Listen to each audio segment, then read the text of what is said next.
Maxime Switek, 6h-9h sur Europe 1. Et voici, comme chaque matin, le débrief de la matinale. Les temps forts de ce matin, énième journée cruciale pour la Grèce. Alexis Tsipras doit présenter des propositions concrètes de réforme ce soir. Et on peut dire que le Premier ministre grec agace Gérard Larcher. Le président du Sénat est l'invité de Jean-Pierre Elkabbach à 8h20 pour l'interview politique d'Europe 1. Sur ce dossier, quand je vois ceux qui soutiennent le laxisme du Premier ministre grec, il y a un peu de bluff dans tout ce qu'il nous raconte. Et si j'osais un mot, un peu de foutage de gueule. Il faut qu'il prenne ses responsabilités. On ne peut pas s'appuyer sur le populisme d'un côté et de l'autre côté se conduire son pays dans le mur en klaxonnant. Sortir de l'euro, ça veut dire le risque d'une crise majeure, le risque d'un effondrement économique. Allez, soyons sérieux en Grèce et soyons sérieux dans la zone euro. Les agriculteurs français sont au bord de la crise de nerfs. La droite réclame un plan d'urgence à 7h45. Xavier Belin, le président de la FNSEA, était notre invité pour l'interview Vérité. Nous sommes dans un monde économique qui est extrêmement rude. On a des concurrents aujourd'hui qui sont puissants, qui sont performants, qui galopent devant nous. On veut quoi dans ce pays ? On veut accompagner la décroissance ou on veut quand même participer à un minimum de croissance? Comment se fait-il que la France ait perdu son rang de leader européen en quelques années seulement?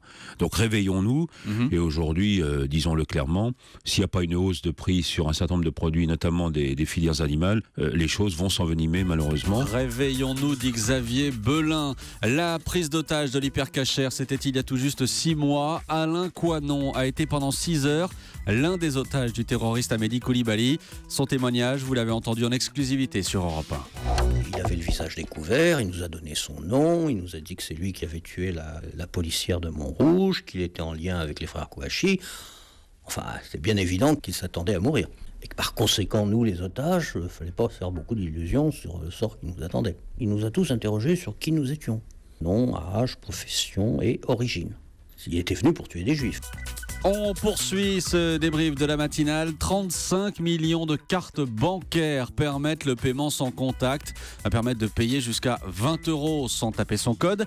Mais ce système a du mal à entrer dans les habitudes des Français qui ont quelques craintes sur la sécurité. Explication avec François Geffrier, c'était à 7h30. Sur Internet, il y a même un site qui conseille de donner un coup de cutter dans la carte pour neutraliser la petite puce sans contact. Alors je vous rassure, pas besoin d'en arriver là. D'abord parce que les montants sont limités, 20 € par paiement et 100 € maximum par jour. Donc ça ne serait même pas rentable d'essayer de vous pirater en quelque sorte votre carte. Et nous avons justement une question de Marina sur europe1.fr. Comment pourrais-je me faire rembourser en cas de paiement sans contact frauduleux? François Geffrier, je crois que vous avez des explications rassurantes à donner à Marina. Alors en fait, c'est vraiment très simple et ça ne date pas du paiement sans contact. C'est pareil pour les cartes traditionnelles.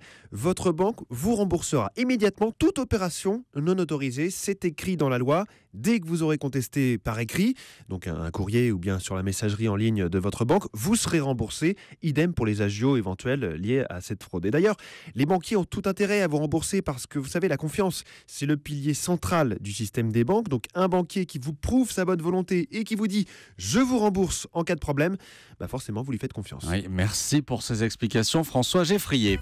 Un fugitif australien a demandé à la police de changer sa photo sur son avis de recherche. Pour lui, la photo n'était pas suffisamment à son avantage. Jean-Philippe Ballas nous a raconté cette histoire. C'était dans le kiosque à 6h15. L'individu est un peu hagard, regard fixe, décoiffé, pas franchement à son avantage. Et d'ailleurs, il va le faire savoir en laissant un commentaire sur la page Facebook. Je cite, « Pouvez-vous utiliser une meilleure photo ? Celle-ci est horrible. » Et comment a réagi la police ? Ils ont beaucoup d'humour, manifestement, les policiers de l'État de Victoria, puisqu'ils vont répondre à leur tour aux fugitifs, toujours sur la même page Facebook. « Bonjour Daniel, merci de vous rendre au commissariat le plus proche. Nous pourrons prendre une nouvelle photo. » Voilà, cette histoire nous a beaucoup fait rire. Julie, tout à l'heure, oui. à 6h15. Voilà pour le débrief.